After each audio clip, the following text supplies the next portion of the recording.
Хангал констракшн үзүүлж байна. Мод нь ихэнх барилгад анхдаг жүүргийг гүйцэтгэдэг. Яаж гэж юу? Цөөн тохиолдлыг эс тооцвол ханны каркасыг зөөлөн модоор хийдэг.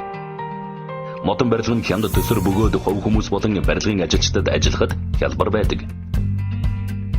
Иймээс эрчим хүчинд хэмнэлттэй байшин барихад яг тохиромжтой. Зундаа сэрүүн өвөлдөө дулаахан учир таны төрөвчөнд илүү их мөнгийг үлдээн гэсэн үг. Модон байшингийн нүүрс хүчлийн хийн төвшин бага байдаг. Энэ нь мод өөртөө нүүрс хүчлийн хийг шингээдэгтэй холбоотой юм. Мод нь нарны энергиэр ургадаг байгалийн гаралтай бүтээгдэхүүн. Манай гарагт ээлтэй зүйлс бидэнд ч мөн ээлтэйгээр нөлөөлнө. Судалгаагаар мод гэх байгалийн элемент нь стресс цусны даралт багасгаж, тайвшруулж амраах үйлчилгээтэй гэж үзсэн байдаг.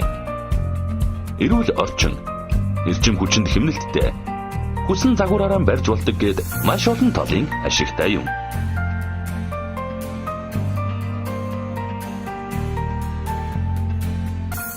Үрдэн үлдээх үнэт хөрөнгийг тань бид бүтээн. Хангал констракшн.